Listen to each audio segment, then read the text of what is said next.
Salut à toutes et à tous, bienvenue dans The Watchman, le podcast qui va vous donner envie d'aller au cinéma. I like it. Je ne suis qu'amour.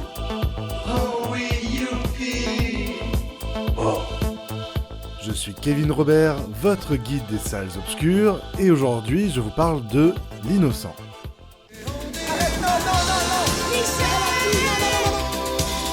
Ouais, je suis routier, je suis en train de me faire braquer mon camion là. Non Clémence, tu écoutes ce que te dit Michel? Laisse-moi faire les choses, putain! Arrête! T'as fait un truc que jamais t'aurais dû faire. T'as touché à Abel. Tu veux vraiment savoir ce que j'en pense, là? Ouais, s'il te plaît. Parce que ça peut être d'une violence extrême, ce que je vais te dire. T'aimes pas le pantalon? L'Innocent de et avec Louis Garrel est une comédie extrêmement drôle qui mêle polar et histoire d'amour, celle de Sylvie qui tombe dans les bras d'un repris de justice en la personne de Michel, et lorsqu'elle apprend à son fils Abel qu'elle se remarie, c'est la goutte d'eau de trop pour lui qui décide de prendre son beau-père en filature avec l'aide de sa meilleure amie Clémence. Ces deux derniers vont se retrouver malgré eux, mêlés dans une affaire de braquage. Et je n'en dirai pas plus sur cette histoire pour vous laisser l'entière surprise de tous les rebondissements jouissifs. Mais si j'ai pris le temps de vous évoquer les prénoms des protagonistes, c'est que je souhaite m'attarder sur ces personnages très bien caractérisés et profondément attachants. Abel, génialement interprété par Louis Garrel, est convaincu que Michel est suspect, et nous, spectateurs, doutons avec lui. Sylvie n'a qu'une envie, c'est de profiter de chaque seconde, et surtout que son fils ne s'inquiète pas pour elle.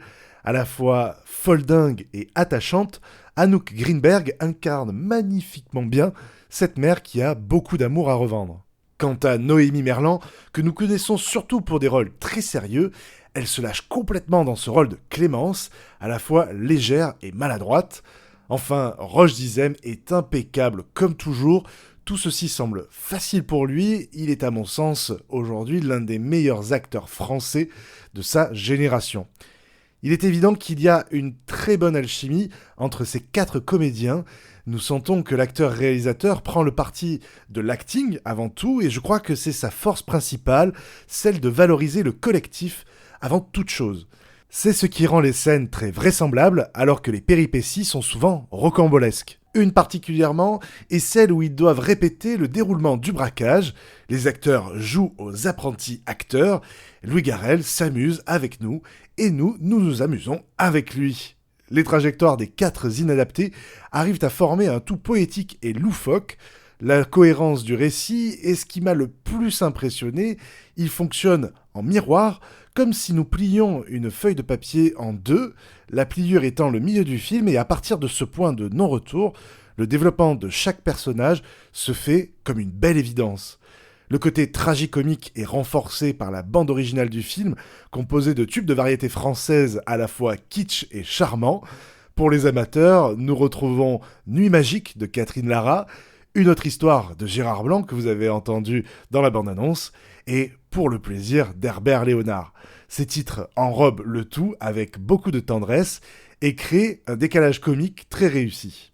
Ça fait longtemps que je n'ai pas autant ri de bon cœur au cinéma, ça fait vraiment du bien. Et justement, j'ai tellement passé un bon moment que je vais me permettre un petit aparté, car j'entends parfois dire autour de moi que si le cinéma français se casse la gueule, c'est tant mieux pour lui, car il ne produit que des navets avec Christian Clavier et Franck Dubosc, que payer 15 € sa place pour un film nul, il vaut mieux autant s'abonner à Netflix. Et pourtant, le cinéma français ne produit pas que de mauvais longs métrages aux scénarios idiots et éclairés comme des téléfilms. En témoigne cette année 2022 où nous avons pu découvrir en salle Coupé, Incroyable mais vrai, La vraie famille, Asbestas, Le temps des secrets, En roue libre, Novembre, À plein temps, Les vedettes, La nuit du 12, Un autre monde, etc., etc. Des comédies, des drames, des thrillers, il y en a littéralement pour tous les goûts.